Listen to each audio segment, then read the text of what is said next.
Whirza is probably the best deck in Modern right now. It's super ultra powerful, really fast, and very resistant. Everyone, this is Nikachu Merfolk Master, and the really unfair Mox Opal decks have taken an evolution over the last few years, and I'm telling you, Mox Opal is like the symbiote from Spider-Man. It moves from one host to another, and when that host is too weak, it goes to a new host. That's exactly the way of Mox Opal, and it has found its way into the Whir prison deck. I mean, it's just the Whirza deck. It's not even a prison deck anymore. It's evolved to just basically this Thopter Foundry combo deck, and unlike prison-ish decks of the past or Mox Opal decks of the past, I think this one is going to really take off and take over, maybe not so much take over the format, but it will become one of the decks to beat going on, I don't know how much longer into the future. And I can talk about why these sort of decks never really took off in the Lantern Control era or the Clan Ironworks era. So first off, Lantern Control was an incredibly powerful prison deck. Coming out somewhere around, I think, 2016 to 2017, it had a really big impact on Modern results. It didn't have a huge shakeup on the Modern metagame for one really big factor, and that was intimidation. It was a very intimidating deck to pick up. If you want to play Lantern Control, I mean, you look at the deck list and it's just full of a bunch of shit. I mean, it's not exactly something you want to play. You don't even know how any of these cards interact with each other if you don't get someone to tell you how it works, how it's done. Well, what on earth is this Codex Shredder supposed to do? What is this Lantern of Insight? How do any of these cards work? What's the plan here?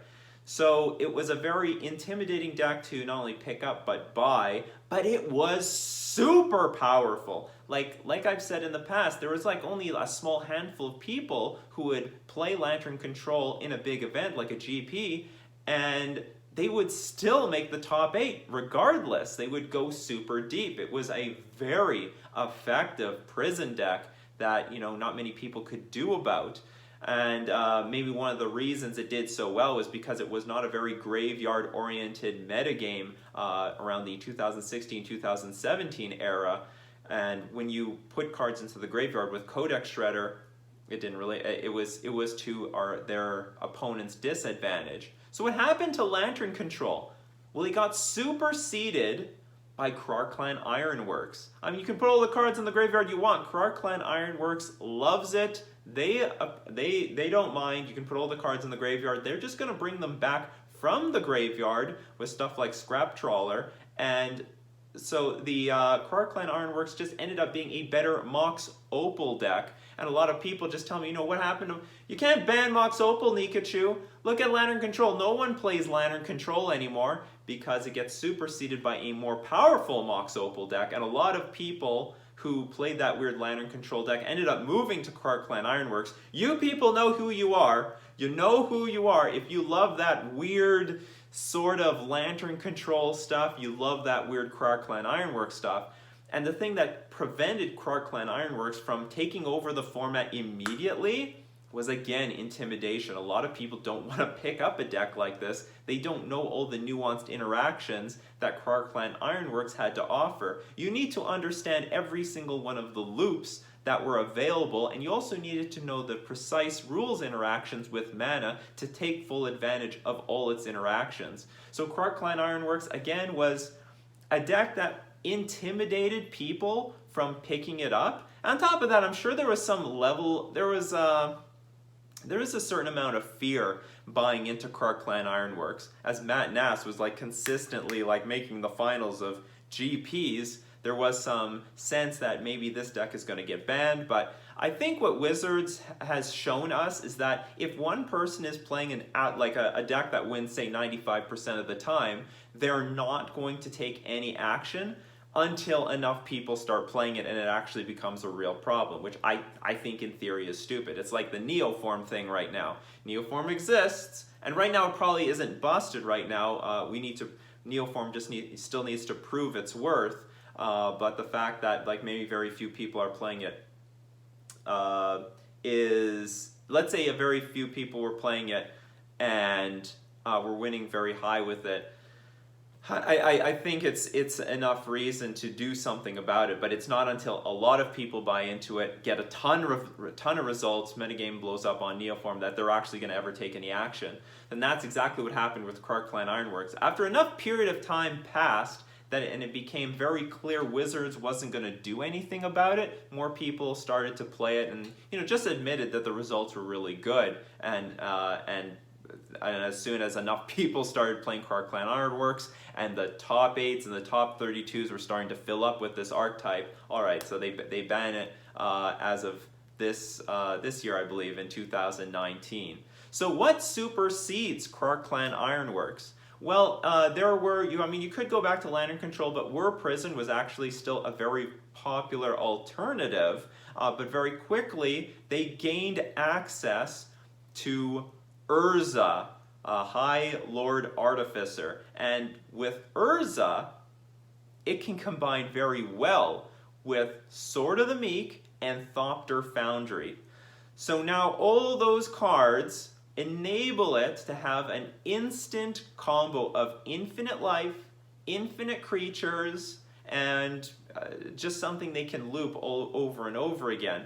Now that is a big deal. And I think it's a significantly bigger deal that this combo exists over past archetypes like Clan Ironworks and Lantern Control, where the win condition's not obvious, how the deck works is not obvious, but for the new Whirza deck, it is obvious. I think this is going to be it's rising up really fast as it is. If you look at any top 8 here, there, up here, over there, there's Whirza in the top 8. You can't look at a top 8 of Modern right now without seeing a Whirza deck, because it is now going to be one of the decks to beat. Not only is it, I don't want to say it's easy to play, but at least for maybe beginners picking up the deck, they understand that their goal is to assemble Thopter Foundry, Sword of the Meek, with the Urza card, and you can help facilitate it with Goblin Engineer and with Whir of Invention. So the point is that the win condition and playing the deck is a lot easier, at least from an outsider's point of view, than Lantern Control or Clan Ironworks. Significantly easier. I mean, you can just tell someone, all you have to do is get Sword of the Meek, Thopter Foundry, and Urza, and boom, you win the game. Win the game. Anyone can understand that. So I think more people are going to be buying into this sort of deck over, like Clan Ironworks and Lantern Control, super powerful decks, but never took over the format very quickly because no one really wanted to play the damn things. And I think now more people are more receptive of playing with the Whirza deck. And also has a very fast win condition. Some people were intimidated by Lantern Control because you could time out, and certainly you could. If you just don't concede to the Lantern Control player and they're very slow to actually win the game, that actually can be a problem, especially if they're in game 3. They could just wait you out, and you can play at a reasonable pace and then end up going to time and you have to draw. Whereas with the Whirza deck, you just have a kill condition basically on the board and you force the action, and you don't have to worry about timing out or anything like that. And so I do believe that it is, because it's a much easier deck to pick up, it's going to rise up in the metagame really fast, as it already is. Like you see the stats. Whirza is maybe the second most, I don't know, it's moving up. It's moving up in the metagame share very, very quickly. I know there's a lot of old stats that are clogging it down, but as of right now, it is one of the most successful decks in Modern. Now, what does that mean for other decks? One of the beneficiaries ends up being Burn. If you think, and Burn is doing really well. We see Burn really high up on the leaderboards as well. Burn is in top 8s, doing very well because cards like Eidolon of the Great Revel just completely wreck decks that are playing with 0 mana spells or are trying to play with a lot of little mana stuff. So Burn is a huge beneficiary of this Whirza deck, and well, it means Whirza may not be super on top because there's going to be at least another deck to keep it in check, and whether you like Burn or not, well, it's up, you know, that's up to you. If you like playing against burn, great. But you also have to, so right now, if you play a deck, you want something that only beats burn, but also beats the Whirza deck, because those are going to be more or less the decks to beat when you play in a competitive event, when you go deep. Those are going to be some of the feature decks that you're going to be wanting to prepare against. And like, so now Whirza is the new Mox Opal deck. And if people will say, well, you know, lantern control doesn't exist anymore, it's hardly there. It's hardly there because if you were to play a lantern control deck, you might as well play the Whirza deck. And almost if you'd rather play a Whir prison deck, you might as well play the Whirza deck. If you want to play some busted Mox Opal deck, this is it right now. And that's it. And then if they find a new, better busted Mox Opal deck, then they would play that one. But anyway, this is the Mox Opal deck of 2019 going into 2020. Are you prepared for Whirza? I know I'm prepared. I'm looking at Whirza. It's a powerful deck because, well, I mean, it does use mana acceleration through Mox Opal. That's one huge key feature. Without that, it would cut it down by a huge notch. It uses Tutors, tutoring into play. Uses Whir of Invention. That is a pretty big damn deal. Whir of Invention is, well, tutoring into play is pretty deadly. There's a lot of tutoring effects that put cards on your top of your library, put them in your hand. That's fair, but when you tutor the damn thing into play, that's what makes it powerful. That's why Birthing Pod is banned. It's tutoring into play every single turn. That was just beyond nuts. So Whir of Invention gets to tutor an artifact into play, making the deck a lot more consistent. Not to mention they get to use Goblin Engineer, which is basically a tutoring effect. Not only that, even if you destroy cards in play, they can re-get them back from the graveyard with Goblin Engineer. So it's a pretty consistent, lean deck, very powerful, very consistent using tutoring effects. It's definitely one of the decks.